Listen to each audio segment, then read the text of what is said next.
Hi friends, I'm Dr. Natalie Crawford. I'm a board certified OBGYN and REI.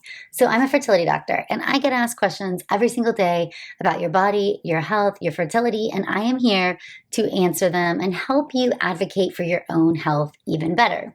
Today we're talking about a supplement called Biotin.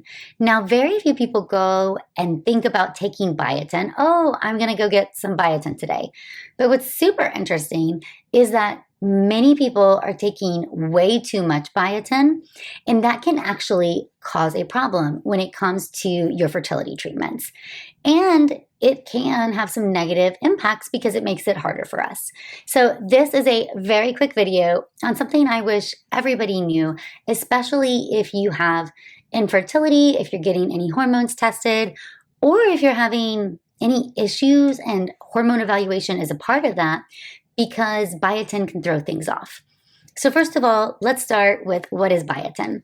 Biotin is actually vitamin B7. So vitamin B7 is an important component and it's helpful in the processing of carbohydrates and fats so that you can utilize them for energy. So it really helps you turn fats, carbs, proteins into an energy source. Now, biotin, the normal adult doesn't need very much. So you only need about 30 micrograms a day.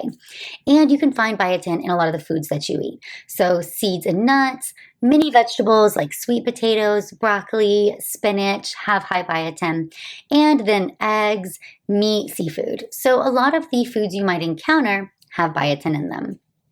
In addition, biotin is frequently added to many vitamins and supplements.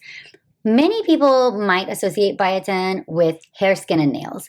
So very commonly, biotin can be in hair, skin, and nails vitamins. And those can be used because you want your hair to be thicker, you want your nails to be less brittle. Some of the signs of biotin deficiency, although it's not common, are a rash on your face, you can get brittle nails, and you can have hair loss. Therefore, people add biotin into supplements for hair, skin, and nails to try to make these things better. Biotin is often in a prenatal vitamin, and it's also often in a multivitamin. Other things that can have vitamin that you often don't think about can be herbal supplements, greens powders, some type of collagens will have biotin added in, and anything that has mixed components. So whether it's herbs, teas, collagens, greens, you need to be looking at some of the ingredient lists because as we know, supplements are not FDA regulated, and it's really important that you know what you're putting into your body. What's so interesting is in addition to that 30 micrograms we say that you need as an adult.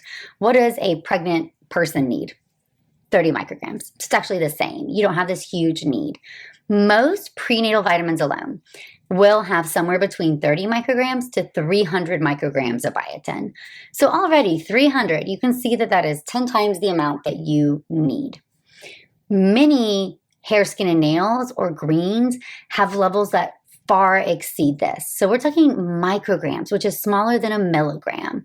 And you even see in some hair, skin, and nails, it being so super high. So when I go look at common hair, skin, and nail supplements, what I am seeing is biotin levels of 3,000 micrograms, of 8,000 micrograms, of 10,000 micrograms.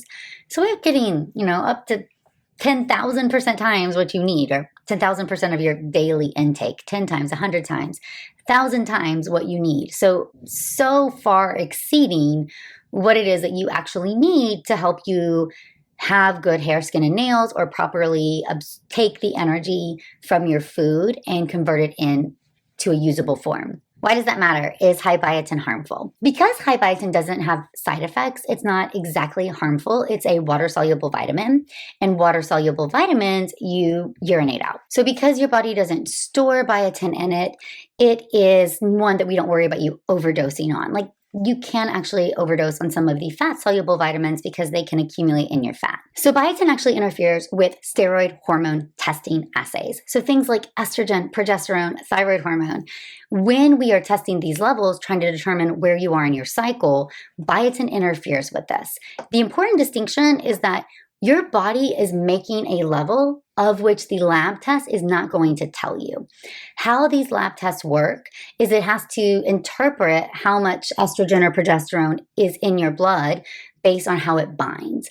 And when biotin comes in and binds, depending on the hormone, it can cause falsely high or low results. And so a great example is that sometimes I will have a patient going through IVF and might be taking too much biotin. And she's coming in and I'm doing ultrasounds and measuring follicles, and I know what each mature follicle will make. But if she is taking high levels of biotin, biotin can make your estrogen levels artificially high. And so what can happen is it looks like those eggs are mature at a smaller size because we use both size and estrogen value to determine maturity and when we should do the trigger shot. So if you're taking biotin and it's making your estrogen look falsely high, higher than it actually is in your blood, I don't know you're on that. I'm going to interpret that you have mature eggs, and we might make an important decision in an IVF cycle based on that.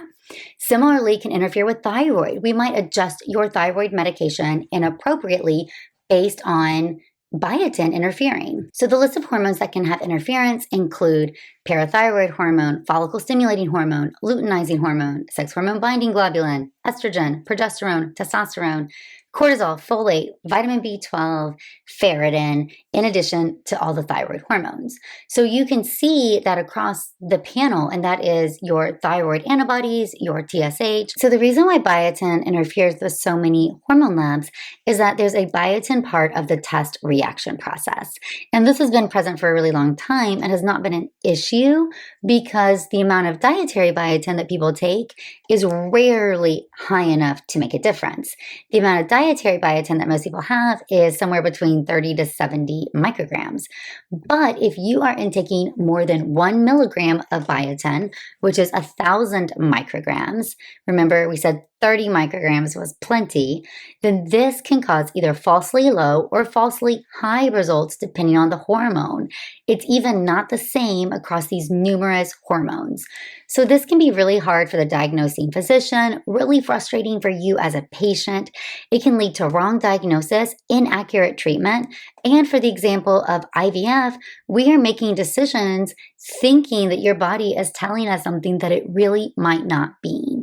So this is important that we are not taking additional biotin and that we know what supplements we are taking, what's really on the ingredient label. So you should always take a supplement that you are on and be able to look at the ingredient label, what is in it, and you should see biotin and you'll be able to see micrograms, MCGs of how much is in it. And then pay attention when that number is much higher than that 300 microgram amount, which is what I say is typically the top that you'll see in any prenatal vitamin. So biotin is interfering with multiple different steroid hormones. So this can be FSH, estrogen, progesterone, thyroid hormones, parathyroid hormones, cortisol, folate, B12, ferritin, testosterone, and interference with these hormones can make it hard to get to a diagnosis. So if what I think is going on is really going on, we can make false clinical decisions. We might think a cyst is making hormones. We might think your body is not making enough testosterone to really have PCOS. So that is my word of caution, is that biotin in a prenatal vitamin should be all the biotin you are taking. If you're trying to get pregnant, you should be taking a prenatal. And if you are taking any additional biotin over what's in your prenatal, that can be too much and that can be causing interference.